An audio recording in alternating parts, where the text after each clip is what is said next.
Okay, we're now here with a new person. Either Michael has had a sex change or it's a new person, so I think it's definitely a new person. Anyway, can you please introduce yourself to us? I'm Eileen Berger, owner of Just Lookin Gallery and responsible for this show. Excellent, excellent. Now, Eileen, we were talking about you earlier, so we just want people to get a chance to see who you are. And Charly said you were crazy. So what is your response to being crazy? He knows me well. So I'm just curious. I have to ask, what made you say, I want to represent Black artists? I started representing Black artists. I came into the business as a frustrated collector because Black artists were underrepresented. I was living in Washington, D.C. and couldn't find work that talked to me by Black artists, but I would come to New York. I would go to New York, I'd go to Philadelphia, I'd go to Chicago. And there were these works that were just amazing that spoke to me.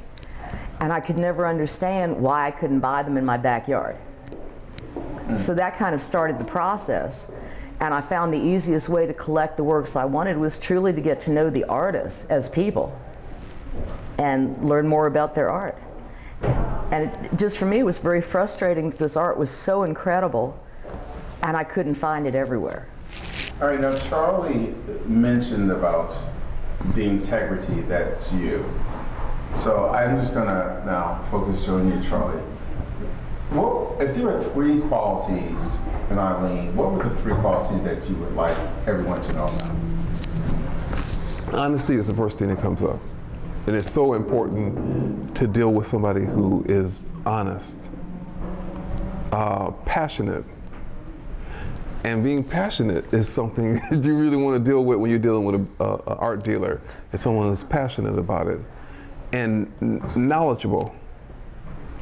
Now, I mean, if I had time to think about it, I might change it around or whatever, but those are the first three things that come to mind. She knows the art, she's passionate about it, and you know she ain't gonna run off with your money. And there's not an artist out there that doesn't have a story where they never got paid or it took forever to get paid or whatever the story is. And it's like, that's what you want with anybody that you're working with. And anytime I've dealt with artists who will call me up and say, okay, this lady Eileen has called me. I'm like, you can trust her. And sometimes that's all you need. I can trust her? Let's do it. It's not even like, does she sell art? Like, yeah, no. I can trust her? That's all that matters. But yeah, so it's like those things are very important to when you're working with someone.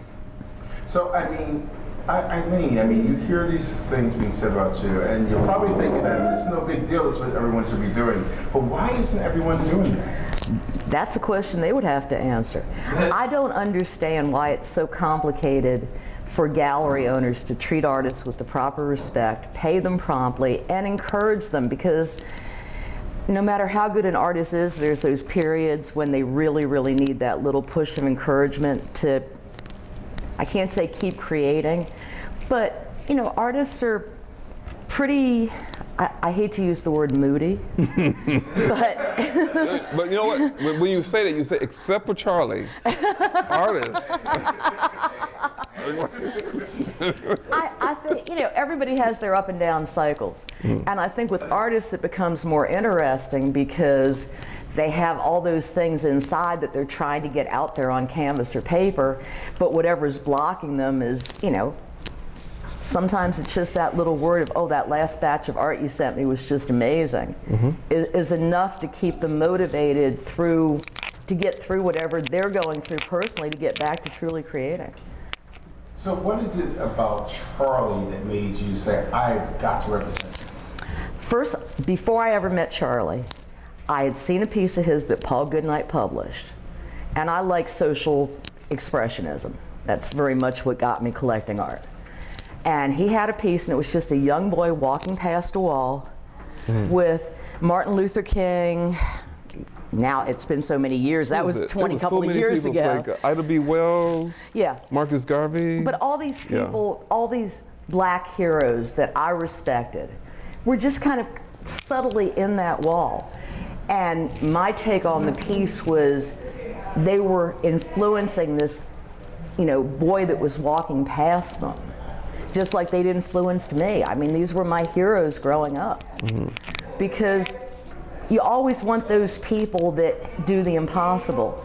For me, you know, ordinary people are ordinary people, but people that have fought so hard for things that were hard to get, you know, are the people that I was influenced by. And I felt that in this piece. So I hadn't met Charly. And some of the other pieces that Paul published were just, they were pretty pieces. They had emotion in them, but they didn't talk to me the way that one particular piece did. So when I met Charly, that was almost the first thing I said to him was, oh, I know that piece that Paul published and I really love it. And you know, that's sort of how we started the dialogue. I just felt something in that piece that made me say, this is an artist that I want to get to know better, and I want to know his work, and I want my clients to know his work. So in 100 years, what do you think they're going to say about Charly? I think they'll say he's absolutely one of the masters. The diversity of his vision. You know, there are many, many artists that paint, I can't say they paint the same thing over and over again, but they have certain things that they paint. But when I look at Charly's work, it might be a hanging plant one day and a, you know, very in-your-face civil rights pieces the next day. And it keeps me excited because I never know what he's doing next. So. What do you say about that? So when you ask the question, I think for sure they'll say, he's dead. That was my first answer. I'm sorry. One of the things that drives me nuts in the gallery business and the world of art is we talk about, you know, old masters and, you know, these dead masters. But if we don't recognize the masters, the living masters, and the younger masters, there are going to be no more old masters. So that's really important to me. I can't imagine being on the list of masters. I can't imagine it. If I end up there, I would be truly, truly honored. There are people that already think you are a living master. I can't imagine it. And it's not humility. There's just so many amazing artists out there. And you don't think you're one of them? Oh, no. Oh, please. Now, these are how some of our conversations go. So I would have been going for the last 20 years. I'd be honored to be on that list of these the greatness. Yeah. He doesn't see the people that walk into my gallery and gravitate to 5 or 7 of his pieces and not even know that they're gravitating to pieces that were all done by the same artist. That reminds me, okay, I'm in the shoes. I gravitate to Steve Madden and Cole pieces. Shoes. I own shoes I don't by look for where is but it's like, okay, those. And it's like, I'd be damned if they're not the same ones every time. And so maybe there's something that has to do with that. Like today, with the piece that we saw earlier today, yeah. I asked her literally, what do you connect with? And when she came back and said orange glow, I'm like, oh no, you don't have to pick one of mine pieces. Right. Just what do you, and she said, no, it's this piece. I'm like, again, I'm honored because there's such a beautiful body of work to pick from. To pick one of mine, it's humbling. Well, you know, I'm happy when I make sales for any of my artists. You know, and there's just some artists that I don't sell art, and I know that sounds strange since I own a gallery. Art sells itself. You know, my job as a gallery owner is to expose people, educate people, you know, maybe encourage them a little bit, but really it's to educate and expose.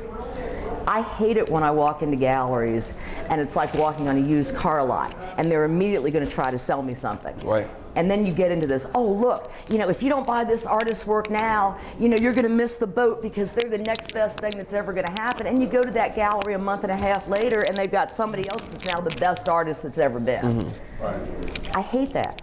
Art is not meant to be sold, it's meant to be experienced. And the more I can expose people to art, and that one of my early goals was to get over this stigma of black art as something other than just art.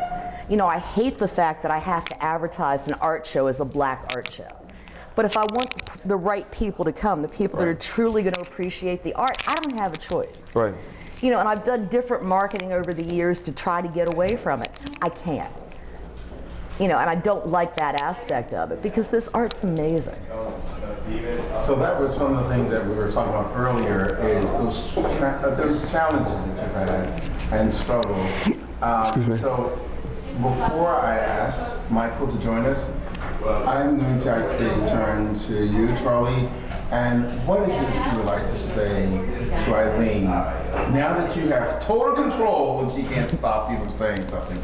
What would you like to say to her? Well, he already called me crazy. I mean, hell, what's left to say?